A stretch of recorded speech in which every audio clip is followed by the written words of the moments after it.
YouTube Cole Spivey. Yeah, man. So I did have a couple of girlfriends that did go to TCU. One of them ended up going to Austin.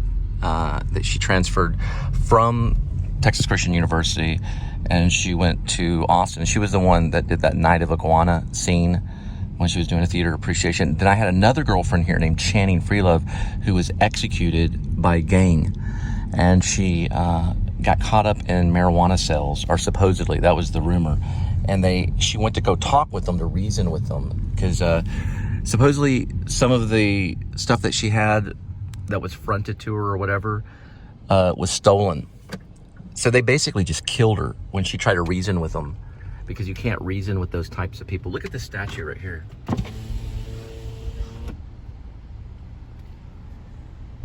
Is that not awesome? And she was executed. So it was a supervised killing from 2 gang members, and they met with her under a bridge. And the reason why I know this is because I spoke with her mother about it afterwards. And she was a girlfriend of mine at the time, and I possibly could have been with her. The reason I wasn't was because at Texas Wesleyan, I was actually doing scene work for basically the theater department there. So I was really bound down with a lot of work. So it was actually her birthday, and they executed her, and they are serving. They should have got the death penalty. They were up for the death penalty, but because of technicality, they only got the full sentence for murder, which usually can be the death penalty, but they got off lucky. But Channing Freelove and her best friend Melanie did not get off lucky.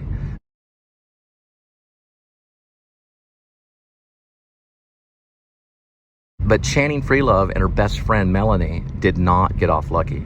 They were actually executed in their car, and this was over marijuana. And she's dead now. This happened probably 1990. I want to say around her birthday, which was in October time. I want to say that's correct. I'd have to... The murder of Channing Freelove took place on November 12th of 1993. Channing was murdered at the age of 19 beside her best friend, Melanie Goldchard, who was also murdered. Get the exact dates on it. I thought about doing a vlog on it, but I know her parents, or I at least know her mom, and I don't really know if I did write a screenplay that included some of the incidents on it. A kind of a fictional kind of, I guess you could say, account, but her name was mentioned because I kind of wanted to remember her. Now this also up here is a stadium. It's an auditorium. Or no, it's a stadium. It's a football stadium. Or it used to be the old one or the new one. I know they're moving it. So they're in the process of moving this stadium right here.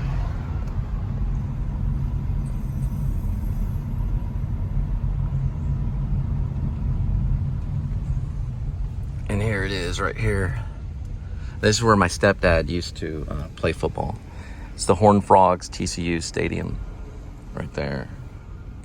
Look at this stuff right here. This is for the practice. They've got a spiral staircase right here.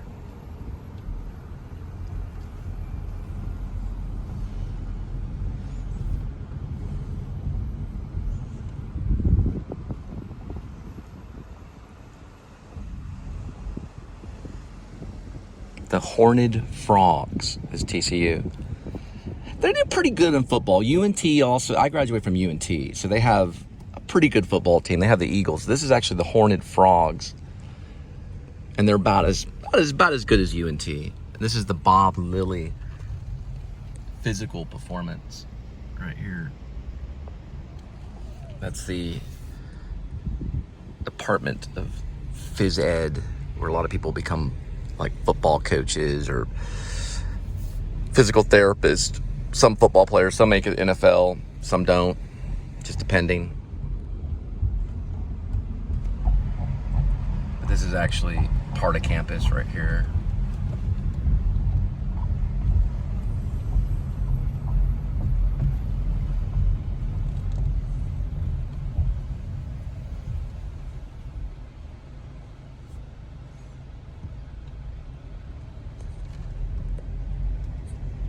Channing used to stay in the same dorm as this other girl that I dated. and they were actually mean to her. She had told me some stuff before the murder. What was going on is Channing went to a school called Country Day before she ended up going to Pascal. I met her at Pascal High School. And when she was at Country Day, she got in trouble for selling ecstasy on campus and was kicked off of Country Day. Country Day was a private high school.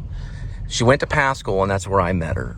I met her at a house, and the house that I met her was a girl's named Stephanie Black, and her mom was Mrs. Black. And they were some neighbors that we lived near. I met Channing there, and we decided to date in high school when I was at Pascal.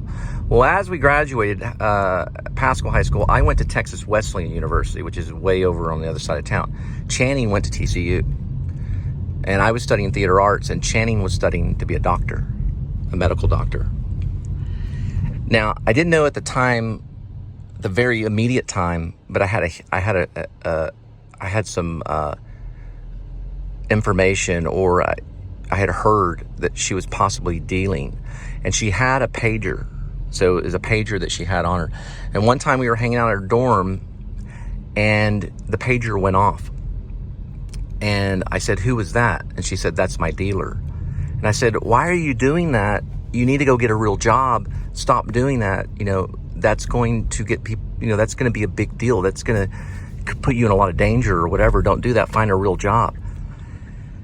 You know, go to the bookstore, you know, or something like that." And she said, "I don't want a real job." And I said, "Well," she goes, I can't afford to go to Texas Christian University. I can't afford to go here. This is the only way." So she was dealing marijuana.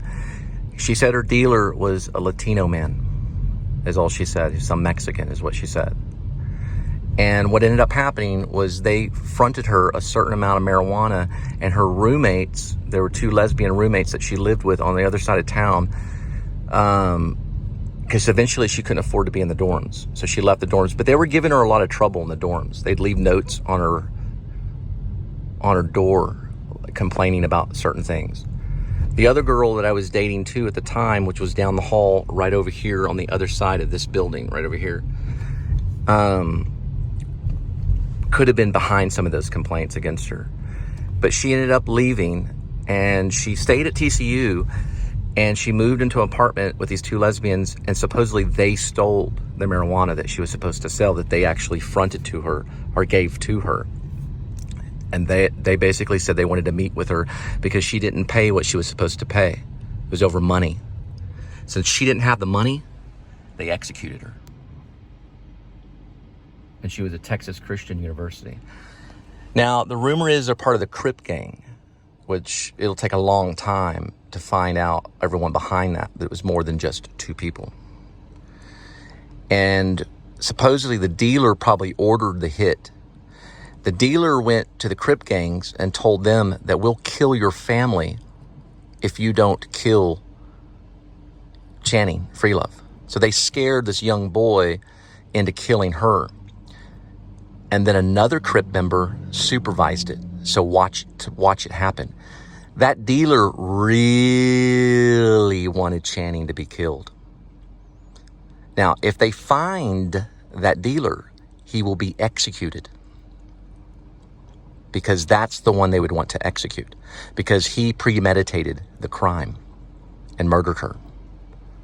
And they still haven't found him today.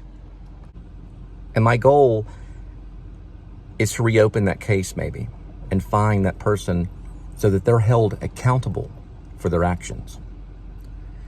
Because in this country, you can get the death penalty for doing such a thing. And Channing was a Christian. She told me that she pretty much, U2 was her favorite band. She went to Texas Christian. But she didn't listen to my warning about how drugs, especially marijuana, is outlawed in certain states because it's a dangerous drug. Nowadays they spray stuff on it, and even one puff can get you addicted pretty bad. I'm highly against all drugs, and my friend Foster Harrington wanted to be part of the DEA, and he's no longer with us. He wanted to be a police officer, and he's no longer with us. But I don't agree with what a lot of police officers do today to people. But when I was younger, I was visited by a police officer, I think probably like maybe in junior high or elementary at school, and he talked before a class. And he said, all a cop is a citizen on patrol. So I can be highly against the use of marijuana. I can also be highly against the people that deal it. And I can stop you. I can stop your family. I can only stop your family, but I can take, big fan behind me, I can take your family away from you for doing what you're doing. And if you continue doing this, you will no longer be able to see your family anymore. And you will no longer have your freedom. Take this warning as heed warning. You ever heard that? Take this warning seriously? This is a heed warning. I'm not going to give you another shot. Take this warning now and forever, because I will stop you. So with Channing, I could have been in that car, and her head was blown clean off of her spine. Melanie was also executed, but I could have been in that car. Luckily, or by the grace of God, I was too swamped with things to do at college at that time. So on her birthday, I had to say no, I couldn't be there. And that was when she pulled up under that bridge to meet those heathens. And they decided to take action against her and execute her. It is true, people of crime, especially mafia and people that deal in drugs, do execute other people. But I'm going to be one of the people that stop them. Linda again. I have a quick